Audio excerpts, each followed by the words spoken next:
Restoring the Father's name Yahweh.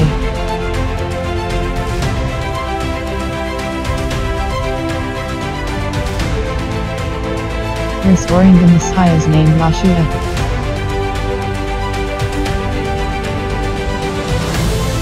Re-establishing Torah covenant.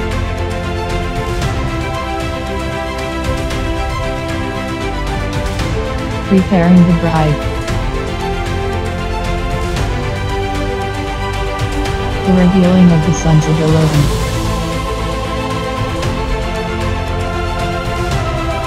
Prophecy.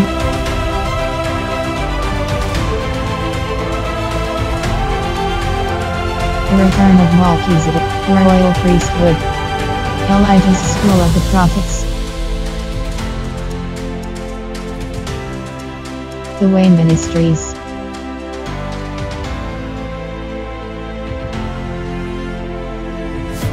A return to the Philadelphian spirit.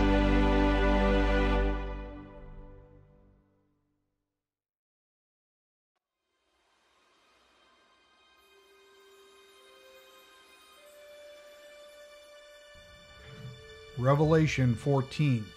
Then I looked, and behold, a lamb that is a male lambkin, standing on the mount that rises itself above the plain of Zion, that is the militant and triumphant capital of Jerusalem, and him 144,000 having his Father's name, that has authority and character written with an engraved description on their foreheads. And I heard a voice articulating a disclosure from heaven, like the voice of many waters, like a heavy rain shower, and like the voice of a loud and fearful thunder, as a roaring sound. And I heard the sound of harpists with religious metrical composition from the Hebrew scriptures playing their harps. And they sang as it were a new song, a sacred lyric from the book of Psalms, before the throne, which is a stately seat of power, before the four living creatures, and the elders who are the celestial council of the third heavens. And no one could learn with understanding that song, that is a sacred lyric from the book of Psalms, except the 144,000 who were redeemed as purchased from the earth. These are the ones who were not defiled or soiled with being associated or enjoined to the woman, for they are virgins, an unmarried daughter. These are the ones who follow as disciples the Lamb wherever he goes. These were redeemed as purchased from among men, being firstfruits, as rehearsed from the beginning, in order of precedence to Yahweh, who is the supreme divinity, and to the Lamb that is a lambkin male. And in their mouth was found no deceit through lying or falsehood, for they are without fault before the throne of Yahweh, who is the supreme divinity.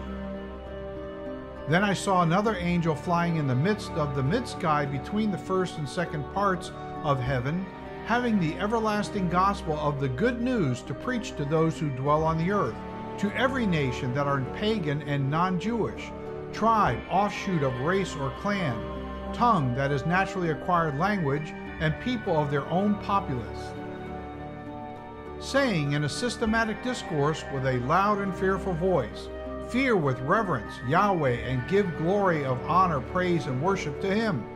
For the hour of his judgment, a tribunal of damnation through the divine law of Torah has come, and worship to prostrate in homage to him who made heaven and earth, the sea, and springs that gush up as the source of water.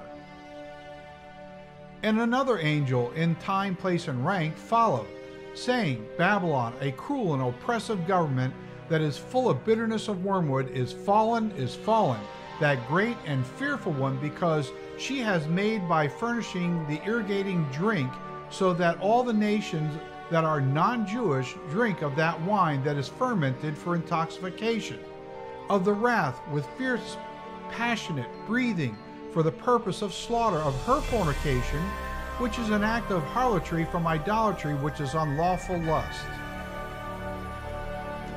Then a third angel followed them, saying with a loud voice, if anyone worships as to prostrate in homage to the beast, dangerous and venomous, and his image, a statue that is a faint copy and resemblance, and receives his mark of an etching or stamp as a badge of servitude and figurine on his forehead or on his hand, which is an instrument of power.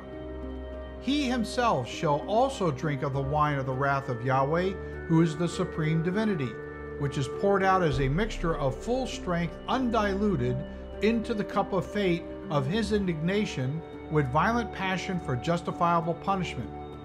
He shall be tormented as being vexed with fire and brimstone of flashing sulfur in the presence of the holy angels and in the presence of the Lamb. And the smoke of their torment ascends forever in the Messianic period and ever in the future, and they have no rest of unrefreshing day or night, who worship by prostrating in homage to the beast, dangerous and venomous, and his image, a statue or a faint copy and resemblance, and whoever receives the mark, an etching or stamp as a badge of servitude, and figurine of his name with authority.